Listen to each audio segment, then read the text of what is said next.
tarde, top de volta. E, gente, só fazendo uma correção, é TDAH, tá bom? É que com o tempo a gente vai engolindo o H, mas tem um H, tá bom? É TDAH, que é um transtorno dos déficits de atenção e hiperatividade. É sobre isso que a gente vai falar agora. E para falar sobre esse assunto, o Dr. Gregor Osipoff, psicanalista pós-graduado em neurociência. Seja muito bem-vindo, viu? Obrigado. Boa tarde. Obrigado. Antes da gente começar a falar o que é, as causas, sintomas, tudo, a gente tem um videozinho para a gente mostrar para vocês, para introduzir aí esse assunto, tá bom?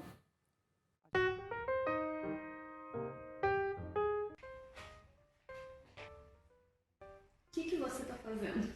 Ué, tô vendo um filme. Não, isso eu entendi, eu quis dizer aí. Ah, eu tô só desenhando, pintando a unha, vendo vídeo, vendo filme e comendo. Você tomou seus remédios hoje? Hoje eu vou tirar o dia pra passar essa matéria limpo, nem que tome o dia inteiro. Jaba, o que você acha da minha pintura? Acabei de ter uma ideia muito boa pro vídeo. Não vai você anotar? Não, depois eu anoto. Boa! Esse videozinho aí, gente, é da Júlia Maciel, uma YouTube. Fiquei preocupada, doctor? Porque eu faço exatamente as mesmas coisas. É difícil. Às vezes eu tô dirigindo, vou até confessar. Fico agoniada porque tô só dirigindo. Fico querendo fazer outra coisa. Não pode, é perigoso, gente. Não façam isso. Mas como que a gente sabe diferenciar se é um TDAH ou se é, por exemplo, a gente está acostumada a fazer muitas coisas, então a gente não consegue focar só em uma? Como que a gente sabe diferenciar aí? Primeiro, a gente tem que tomar muito cuidado, porque é muito sutil essa diferenciação. Então, a internet ela dá um monte de possibilidades de você criar um diagnóstico. Mas o diagnóstico não é tão simples de ser dado, não é tão fácil. Às vezes as pessoas elas têm um problema realmente de atenção, que às vezes é comum, mas é quando passa, como esse vídeo mostra. Isso é como se fosse um dia inteiro da pessoa, ela não consegue focar, não consegue se concentrar, mas isso como adulto, imagina como criança. Déficit de atenção, hiperatividade e impulsividade. Então, ela não consegue conviver socialmente, ela não consegue parar, e é o tempo todo nessa ansiedade, esse movimento sem fim. Então, o TDAH é a criança, enfim, um adulto que não consegue parar em nenhum momento para se concentrar. Então, eu não tenho que eu estou parada aqui concentrada. Sim. Tudo bem que eu estou com o olho aqui no Rony, estou vendo aqui o Ricardão, estou escutando a Maca, estou vendo aqui tudo que está acontecendo. Sim, sim. Isso faz parte do meu trabalho. Sim. Eu tenho que fazer isso. Então, mas isso não é um TDAH, eu estou querendo ser consultada aqui ao vivo. Sim, mas porque tem uma palavra antes de tudo isso, que é transtorno. O que é o transtorno? É o que tira você do conforto, onde aquilo começa a te incomodar. E por isso que essa questão da internet, do doutor Google, vou falar, que a pessoa faz uma pesquisa, ela consegue achar que aquele diagnóstico faz parte da vida dela, que ela é aquilo. E, na verdade, é muito mais complexo o sentido de você fazer uma avaliação. Você precisa de uma avaliação de um neurologista, ou de um médico, ou de um psicólogo, ou de um psicopedagogo, para começar a entender esse processo. Não é simplesmente porque eu não consigo ter atenção, porque eu estou muito hiperativo, estou muito ansioso, animado, que eu sou uma pessoa que estou com transtorno de déficit de atenção e hiperatividade e impulsividade também. Quem tem o TDAH criança, vamos começar para criança. Quem tem o TDAH, né, consegue parar, estudar, pintar ou não? Porque assim, hoje em dia a gente repara que as crianças estão cada vez mais aceleradas. Então, o ócio virou uma coisa, um terror, né? No meu tempo era normal uma criança não ter o que fazer, ficar lá no ócio, enfim, pensando no que ela vai brincar, até para aprimorar a criatividade dela. Hoje em dia, a gente vê as crianças com muitas atividades. Acho que o excesso de atividades, o excesso de informação que a gente tem, não só as crianças, a gente também, deixa a gente nessa multifunção aí, sem conseguir fazer uma coisa de cada vez. Não é isso? Então, o TDAH é uma coisa que nasce, né? A criança já vem com TDAH, ou pode ser o excesso de estímulos dos pais também? Então, esse é um ponto interessante ser colocado, porque quem vem da medicina acha que é uma questão medicamentosa e que 5% da população tem isso. E, bom, quantos por cento? 5%, até 5%. E tem um outro lado que você pode também entender que há essa possibilidade de 5%, mas também há uma questão comportamental. Às vezes os pais estão acelerados, os pais botam a criança em 12 atividades por dia. Falar que isso não pode. Que ela não pode ficar parada, ela não pode pensar. E qual o momento que ela tem? Ela vai para alguma coisa que estimula ela bastante, que deixa ela focada, que é o quê? É o joguinho, é o celular. Então isso também atrapalha. Aí ela não consegue ter um foco, porque o tempo todo ela está em multi-ações, em multi-atividades. Então, isso também faz parte da ansiedade, às vezes, dos pais. Por isso que não é difícil ter esse diagnóstico, até falar na televisão. Eu imagino, porque tem ansiedade também, entra aí. Você falou da ansiedade, hoje em dia, né, todo mundo muito ansioso, né, durante a pandemia, ainda, né, estamos em pandemia, enfim. Então, todo mundo, como que faz o diagnóstico, assim, para diferenciar a ansiedade, o TDAH, ou a pessoa mesmo que está com, sei lá, acúmulos de pensamentos, tem um déficit, o pensamento acelerado também, não tem? Pensamento acelerado também. Olha aí. Mas tudo isso, vou focar na questão comportamental.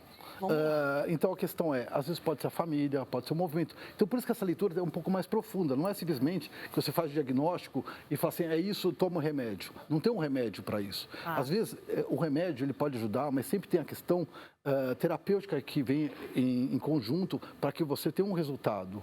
Então às vezes a família está com problemas emocionais, tem muita tensão, e isso às vezes somatiza na criança. Passando por problemas financeiros também, que a gente está vendo bastante aí agora. Do casal, eu não estou diminuindo a importância do TDAH, eu não estou falando que é isso ou aquilo, mas que tudo isso faz parte do diagnóstico, então, até para entender.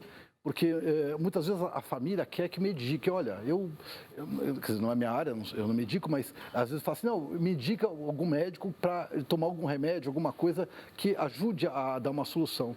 Mas às vezes é comportamental. A família incentiva, bota a criança às vezes numa tensão que ela não está emocionalmente preparada naquele momento.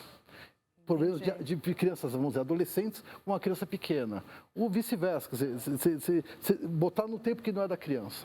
Entendi. Você fala muitas atividades, então, né? A criança não ter um tempo ósseo. Isso, então, pode ajudar, né? Se ela já tiver uma predisposição, pode ajudar ela a desenvolver o TDAH, então. Pode ajudar a desenvolver, mas, assim, existe uma linha que acredita, que entende que o TDAH é que é difícil falar, TDAH. Esquece do H, não olha o H, não, gente. É uma questão inata, a pessoa nasce. Tá. Então, de repente, por outra linha, pode achar que desenvolve. E interessante do TDAH, que ele veio a aparecer, surgir como um transtorno no começo da mecanização, da Revolução Industrial. Então, assim, onde você precisa da criança e do ser humano que ele tenha foco. Nem todos têm foco, nem todos têm uma atenção focada. Focar e ter atenção não é uma coisa natural, eu acho, do ser humano. Você tem que ficar lá 100% do tempo. Então... Mas será que não é uma coisa... Doutor, é ele, será eu aqui não, falando, né? Porque né, na guerra, enfim, você tem que ter muita atenção, você tem que ficar focado naquilo ali, né? Quando você vai, na época que ia caçar, você tem que ter foco. Se você desfocasse, você perdia a guerra e perdia a caça. Vamos a caça. A caça, você fica lá 10 minutos prestando atenção, achou a caça, vai caçar, vai achar. Nosso trabalho, nossa vida hoje... Não tem que caçar nada. Mas você passa o dia inteiro sob atenção. É o celular que mandou a mensagem, é a pessoa que respondeu, é a compra que você tem que fazer, é que você esqueceu de fazer o pagamento, é que você tem que dar uma resposta, tem que ter uma interação social, toda uma cobrança de postura. Então, você não consegue relaxar. Não é que antigamente você ia para a roça e fazer capia, fazer uma atividade sozinha. Agora, você tem que viver em sociedade, isso cria uma tensão também. Então, a gente viver o tempo todo em tensão pode desenvolver aí um transtorno. Outros transtornos. Mas por isso que é importante a pessoa ir atrás de um especialista, ter a calma no diagnóstico, não procurar uma pesquisa muito rápida, já se autodiagnosticando, porque, na verdade, isso às vezes demora semanas, meses para chegar no resultado, no diagnóstico. Não é uma coisa tão fácil. E, às vezes, a questão terapêutica faz com que a criança ou o adulto saia dessa posição. Não estou falando sobre cura. Estou falando de sair dessa posição de transtorno, onde ela começa a ficar mais... ela consiga conviver em sociedade de uma forma mais completa, né? Tá bom. Bom, a gente vai chamar mais um depoimento aí do Otávio Miller, ele que é ator, e vai dar um depoimento aí da situação dele. engraçado, e com a cabeça a mil, menino interessantíssimo. Tinha uma hora que a minha mãe falou, bom, a gente vai ter que ir para Cabo Frio, a gente vai ter que ir para Araruama, a gente vai ter que ir para outro lugar. Porque no Rio de Janeiro, aqui no estado, você não tem mais escola. Não aceita, é um problema esse menino. Quando a gente fala das doenças invisíveis, que eu falo que são as doenças da alma, as pessoas não... Se elas não passam, nunca passaram, elas não entendem. Isso é muito triste. Como a minha mãe percebeu, o cara pula a palavra, o cara não lê a frase toda, o cara não tá prestando atenção, ele não foca. A minha mãe ela não sabia lidar direito com a parada. Olha só, Otávio Miller dando um depoimento pra gente aí curtinho. Para quem convive, né, assim, hoje em dia já tem mais, né?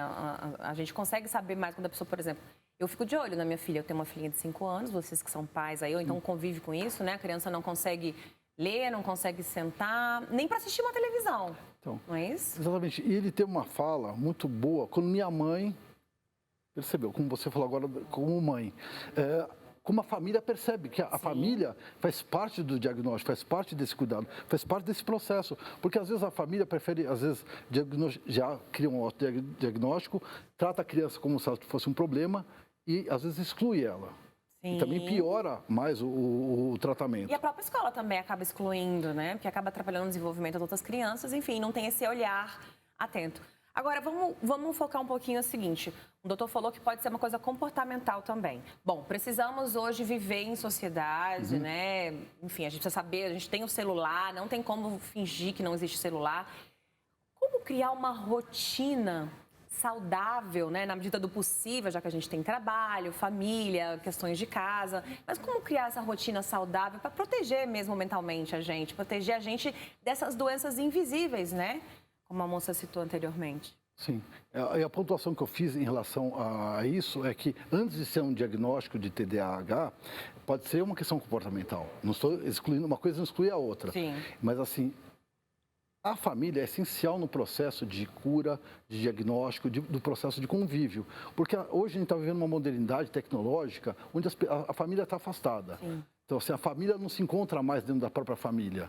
Então, assim, as pessoas, né, jantam na mesa, cada um com o celular na mão. Exatamente. Então não tem mais convivência, né? Não tem mais convivência. Aí não entende, porque para nós da psicanálise, nós aprendemos a amar sendo amados. Então, assim, esse processo de amor, de convivência, faz parte do dia a dia. Então, assim, se a criança ela não tem essa relação em casa, talvez ela não consiga reproduzir essa relação na escola, na vida, porque ela não tem uma interação que a família é a célula principal, é o ponto inicial da sociedade. Então, lá ela não aprende a convivência. E às vezes ela tem que conviver com o outro, com o negativo, com o contraditório. Lógico, e ela não está preparada. Somos todos diferentes. Então, o doutor acredita que, então, que o ideal, né, é na hora das refeições, enfim, o momento que a família consegue se reunir, deixar, né, o celular de lado um pouquinho e focar ali na atenção, viver o momento presente. Exatamente isso que você falou, atenção. Atenção para a criança é amor, não é carinho. As pessoas confundem com carinho.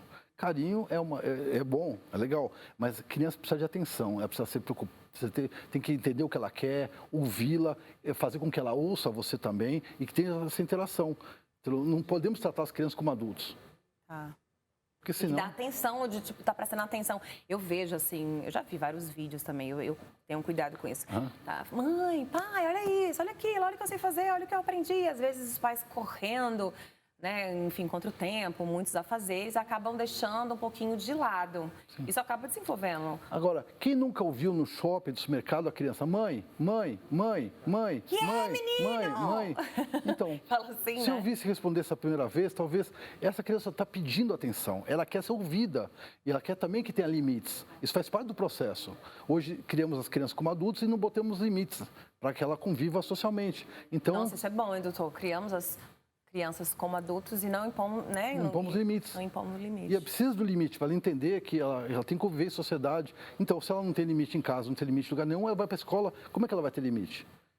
Então, assim, por isso que eu estou falando, é uma abordagem diferente, não estou tirando a questão do TDAH, claro, mas é uma outra forma de entender que esses 95% dos 5% que tem, podem também ter uma relação social difícil. Uma coisa interessante também, o diagnóstico de TDAH pode ser confundido com autismo na criança? Não, são relações diferentes. TDAH é transtorno de déficit de atenção, hiperatividade, impulsividade. Tá. O autismo é uma outra questão. Essa criança ela é introspectiva, ela tem é um outro diagnóstico, é um outro processo. São coisas bem realmente diferentes uma da outra. Bom, tá aí, Dr. Gregor Osipov, psicanalista e pós-graduado em neurociência. Quero te agradecer, pedir seus contatos, suas redes sociais, para quem quiser bater um papo, seguir no Instagram e até se consultar também com o senhor. Tá, meu é gregor.osipov.psicanalista no Instagram. Obrigada, viu? Eu que agradeço. Boa sexta. Obrigado. Bom, gente, o meu Instagram é Gisele Alves Oficial. Eu desejo que vocês tenham uma sexta-feira... Sexta-feira é ótimo, né, Vira Cebolinha? Uma sexta-feira maravilhosa. Aproveitem, descansem, divirtam-se, tá bom?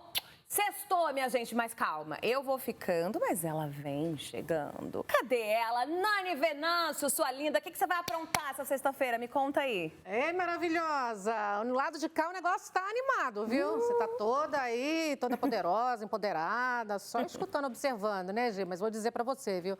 Os convidados aqui hoje maravilhosos. Olha só os temas, hein? Carreiras, profissões do futuro, meu amor. Nessa pandemia, né? Ficou Todo mundo teve que muita se gente reinventar, desempregado, né? E muita gente inovando e criando, né? É um momento também para novas oportunidades. Então, vamos descobrir um pouquinho, né, com a mentora de carreira, a Mari Clay, o que tá bacana, o que a gente consegue recomeçar, começar uma nova carreira maravilhosa. E também o Dr. Luiz Gabriel Signorelli, otorrinolaringologista, gestor hospitalar. Vamos falar também desse tratamento dos médicos mais humanizado. Isso é muito bom, maravilhosa. Um final de semana fantástico para vocês, viu? Feliz sexta-feira. Eu queria dizer que eu adorei a jabuticaba, viu, gente? Ela trouxe ótima. jabuticaba do pé pra mim. Agora você vai comigo. A próxima eu vou te levar junto, tá bom? Beijo. Beijo, nega. E para você que está em casa, olha, continue ligadinhos aqui com a gente, porque o programa promete. Como eu disse para vocês, 2 convidados maravilhosos. Está aqui a minha primeira convidada maravilhosa, que a gente vai aprender, entender, conhecer, saber o que tem de profissões novas agora, as áreas que mais estão em alta, o que a gente pode criar. Tudo isso já depois do intervalo comercial. Um minutinho só, não sai daí.